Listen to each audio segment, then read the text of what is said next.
तो हे बच्चा पार्टी, कैसे हो आप लोग? आई होप आप बहुत बेहतरीन होंगे बच्चा, और होना भी चाहिए। सबसे मेन चीज देख लीजिए, हम लोग आज प्रैक्टिस सेट 4.5 की शुरुआत करने वाले हैं, है ना? और उसमें जानेंगे कि किस हिसाब से हम लोग पर्टिकुलर 4.5 को हम लोग कंटिन्यू करें, या मतलब उस चीज के रिगार्डिंग अच्छा खासा कैसे क्या पढ़े करके, है ना? तो उसके पहले 4.5 के पहले मैं आपको बताना चाहूंगा कि हम लोग पहले बेसिक देखेंगे कि किस बुनियाद पे 4.5 बना है, कैसे क्या उसे हम लोग को प्रोसीड करना है, ये सारी चीजें। ओके, तो चलो बच्चा, स्टार्ट करने से पहले मैं बता दूं, मेरा नाम है राज। आप सभी तमाम बच्चों का मैं वेलकम करना चाहूंगा मेरे इस यूट्यूब के परिवार में, इसका नाम है कीप गोइंग बाय राज। देखो बच्चा, आज हम लोग पढ़ रहे हैं कंटिन्यू प्रपोर्शन पहले। हाँ, क्या किसको? Continued proportion. आज पहले सिर्फ बेसिक देखेंगे बड़ा, और हो सका तो मैं प्रैक्टिस सेट 4.5 का एक एग्जांपल ले लूंगा। बेसिक के अलावा ज्यादा कुछ भी नहीं देखेंगे आज हम लोग। हाँ, नहीं तो अननेसेसरी पता चले बम बम बम पढ़ रहे हैं, बम पढ़ रहे हैं, बम पढ़ रहे हैं, पता चले समझ कुछ नहीं रहा है ना? छोटे छोटे चीजों पे फोकस करते हैं, आराम से ये चीजें हो जाएंगी। क्योंकि कैसा है, क्लास में पढ़ना अलग हो जाता है, इसमें डायरेक्टली पढ़ना अलग हो जाता है ना? क्योंकि मैंने क्लास में आपको पढ़ाया नहीं है, डायरेक्टली यहाँ पे पढ़ा रहा, तो इसमें बहुत धीरे धीरे हम लोग जाएंगे, चीजों को समझेंगे। ओके, तो देखो, कंटिन्यू प्रोपोर्शन में एक चीज याद रखना कि अगर सपोज कोई भी 3 वेरिएबल या 4 वेरिएबल या कितने भी वेरिएबल एक दूसरे के साथ कंटिन्यू प्रोपोर्शन है ना, तो वो कैसे रहते हैं ये पहले देखो। मतलब अगर मैंने बोल दिया कि इफ, अगर सपोज मैं बोलता हूं, ध्यान से देखना, इफ अगर सपोज मैं बोलता हूं कि ए, बी और C are in continue proportion, continue proportion, ध्यान देना बड़ा। अगर मैं बोलता हूं कि ये तीन के तीनों वेरिएबल कंटिन्यू प्रोपोर्शन है, ठीक है, तो ध्यान देना, then 100% A by B equals to B by C ही होगा। समझ रहे हो बात को? मैंने क्या बोला? अगर ए बी सी अगर कंटिन्यू प्रोपोर्शन है, तो 100% ए बाय बी, मतलब ए बाय बी याला divide equals to B by C याला 100% आहे. म्हणजे तुम्हाला नसेल समजलं तर अजून एक सांगतो बघ. जर मी म्हटलं तुम्हाला पी, क्यू आणि R, are in continue proportion जर मी म्हणतोय, तर काय होणार बाळा? Continue proportion. तो अगर सपोज मैंने ऐसा बोल दिया तो क्या होगा? देखो, पी और क्यू को एक के साथ कोलैब करो, कर दिया। इक्वल्स टू, और क्यू और आर को भी एक के साथ कोलैब करो, कर दिया, हो गया काम। इसका मीनिंग ही होता है कंटिन्यू प्रोपोर्शन में वो है। और अगर सपोज सिचुएशन आपको उल्टा दे दिया उसने, कैसा कि x by Y equals to y by z, तो ऐसे केस में अगर इफ ऐसा बोला गया है, तो क्या आप ऐसे नहीं बोल सकते कि x comma y comma z are in continue proportion, vice versa, continue proportion.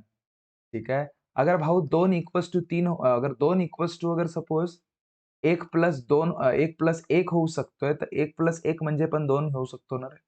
LHS equals to RHS होऊ शकतं, तर RHS इक्वल्स टू LHS होणारच होणार ना.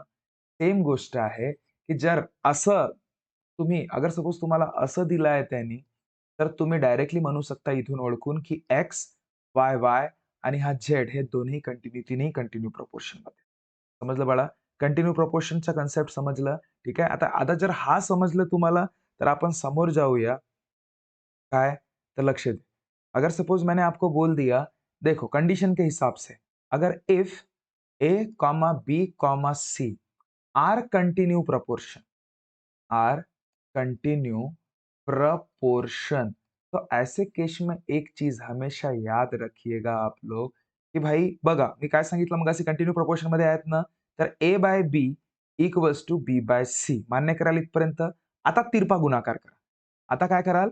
तिरपा गुणाकार कराल. तिरपा गुणाकार कसं राहणार?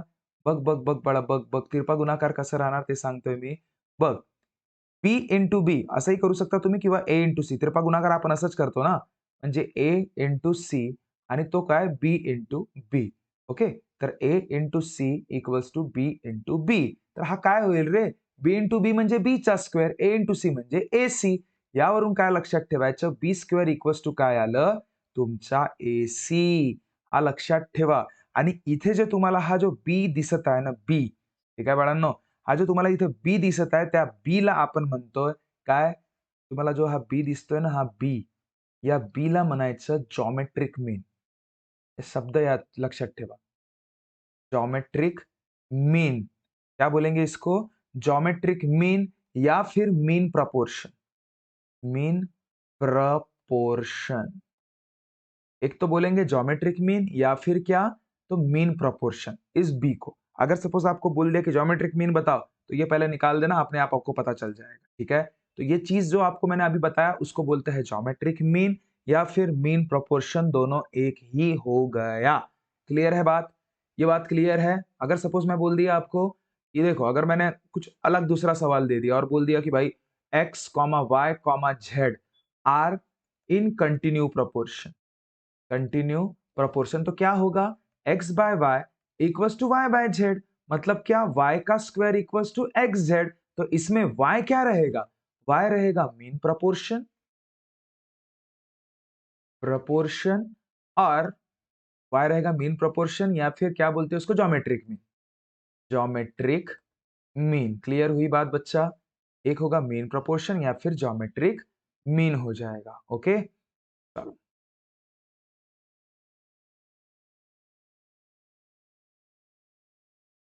देखो बड़ा, देखो देखो मैं क्या बोल रहा। अच्छा, ये समझ में आया, सभी को समझ में आया होगा, ऐसी उम्मीद करता हूँ, है ना? अब देखो, अगर सपोज़ मैंने आपको अंधाधुन कुछ भी बोल दिया, देखो अगर सपोज़ बोलता हूँ कि A by B equals to B by C equals to C by D equals to D by E equals to E by F equals to F by H।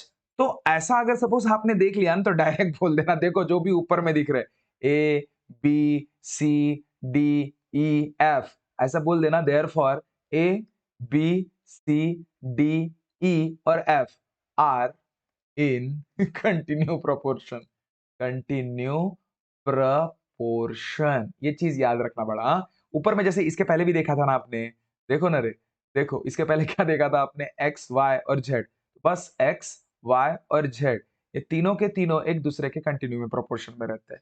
अब इसमें वैसा नहीं है, इस फॉर्मेट में है तो ऐसा भी बोल सकते हो, ऐसा कोई मतलब फर्क नहीं पड़ेगा उसको। ओके, चलो इसको लिख के रख देना बड़ा अच्छे तरीके से। नेक्स्ट मैं बता रहा आपको के मेथड, ध्यान दीजिए, आज सिर्फ बेसिक पढ़ेंगे हम लोग, कुछ भी नहीं देखेंगे।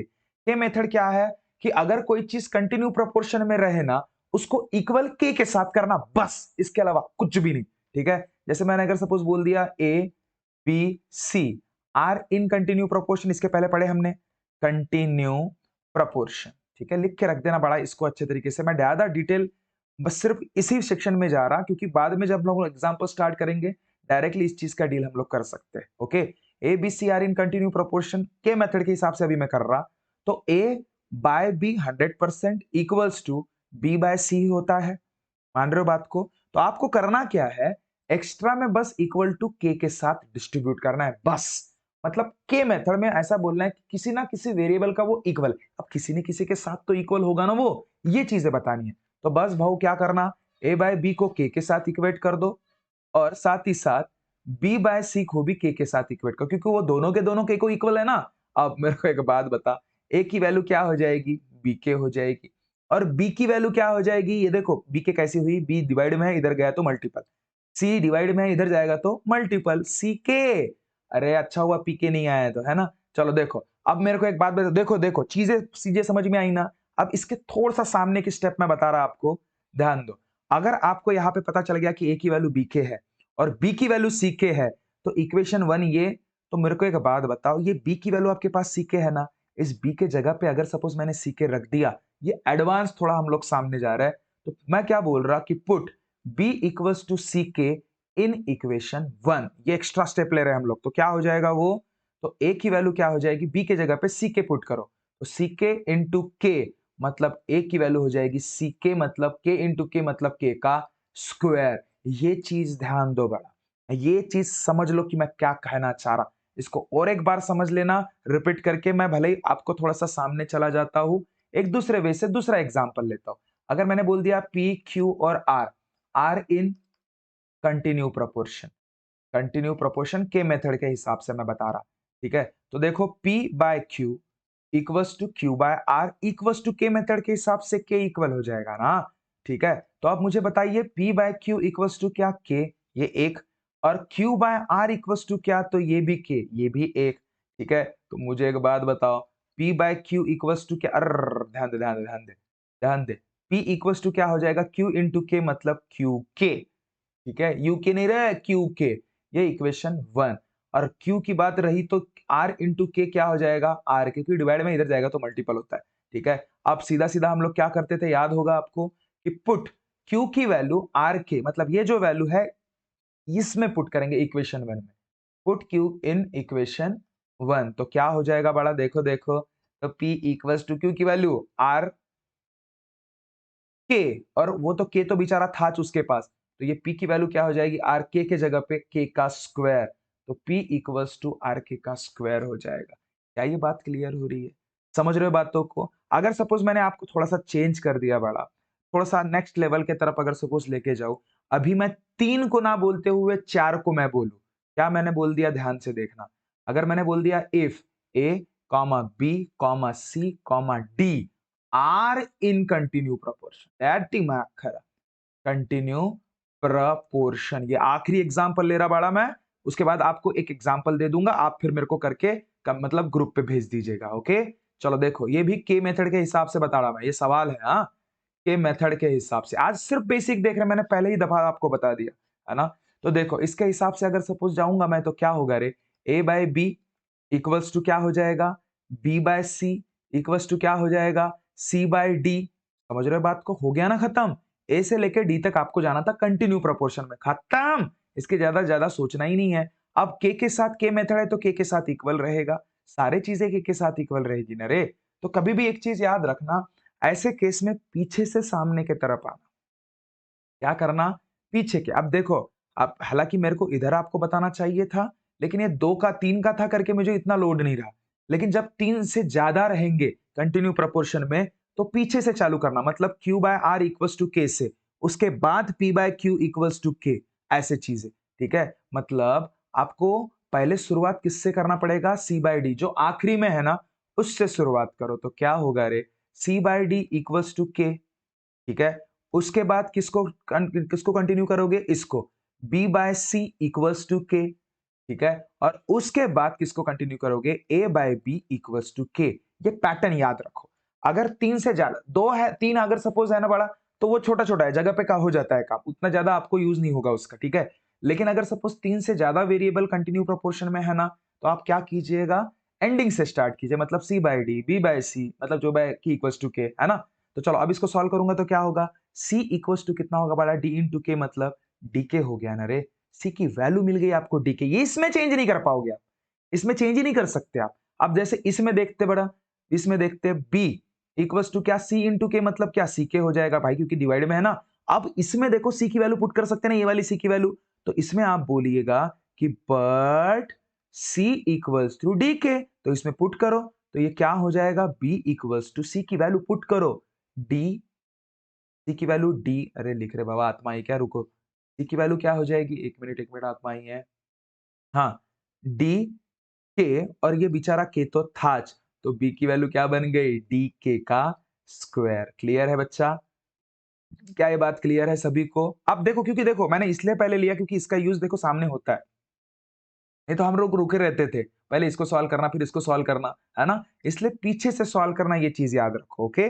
तो a इक्वल्स टू क्या बढ़ा, अब ये b डिवाइड में इधर जाएगा तो मल्टीपल हो जाएगा, मतलब ये b के हो जाएगा। अब बट मेरे को एक बात बताओ सीधा, देखो बट b का काम आया कि नहीं आपको, है कि नहीं, बट b इक्वल्स टू कितना, तो dk का स्क्वायर, ये इसमें पुट कर दो, इसी में पुट करो, तो देयरफॉर a की वैल्यू क्या बन जाएगी, ध्यान से देखना, a की वैल्यू क्या बन जाएगी, b की वैल्यू क्या, डी का स्क्वायर इंटू के, मतलब ए की वैल्यू डी, ये के स्क्वायर है, इसका पावर 1 है, तो क्या होता है, e to the power m into e to the power n, मतलब पावर में एडिशन होता है, मतलब 2 प्लस 1 कितना, 3। तो बाबू आपका आंसर कितना आया, कितना आया, डीके का क्यूब। ये पैटर्न याद रखो बच्चा, बाकी कुछ भी नहीं है, रिपीट इसको सुन लेना, मैं सच बता रहा हूं आपको समझ में आ जाएगा। एक सवाल आपको दे रहा, मुझे ग्रुप पे हो सके तो आप तमाम बच्चे जो अगर सपोज मुझे सुन रहे, आप मुझे इसको सेंड कर दीजिएगा। अगर मैं आपको बोलूं, अगर 5 नंबर, अभी 5 करता हूं, A B C D E, 1 2 3 4 5, E are in continue proportion, are in continue proportion, ठीक है, आर इन कंटिन्यू प्रोपोर्शन। अगर सपोज मैंने ऐसा बोल दिया, तो के मेथड के हिसाब से इसको सॉल्व करो।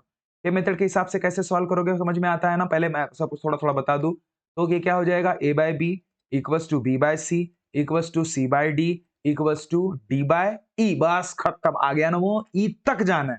ठीक है, ए बाय बी जो यहाँ पे खत्म किया उसी से शुरुआत करो, बी बाय सी यहाँ पे खत्म किया उसी से शुरुआत करो, सी बाय डी जहां से खत्म किया उसी से शुरुआत करो। बस अब हर एक को के साथ कंपेयर करो। अब लेकिन एक चीज याद रखना इसमें, A by B equals to K पहले नहीं आने देना, पहले कंपेयर करना D by E equals to K, क्योंकि इससे आपको डी की वैल्यू मिलेगी जो यहाँ पे पुट करने के लिए आसान होगा। मतलब पीछे से जाना, मतलब कैसा, D by E equals to K, फिर C by D equals to K, फिर B by C equals to K, फिर A by B equals to K. ठीक है, अरे मैं आंसर बता रहा हूँ, दिमाग खराब। देखो अभी आप कर रहे हैं, ठीक है। आई होप आपको बच्चा ये समझ में आया होगा। अगर हमारा कंटेंट अच्छा लग रहा होगा तो हमारे चैनल को लाइक शेयर और सब्सक्राइब जरूर कर लेना और इस वीडियो को लाइक जरूर कर लेना बच्चा। ओके, तो मिलता है नेक्स्ट वीडियो में, तब तक खुश रहिए, ख्याल रखिए। थैंक यू सो मच, टाटा बाय बाय।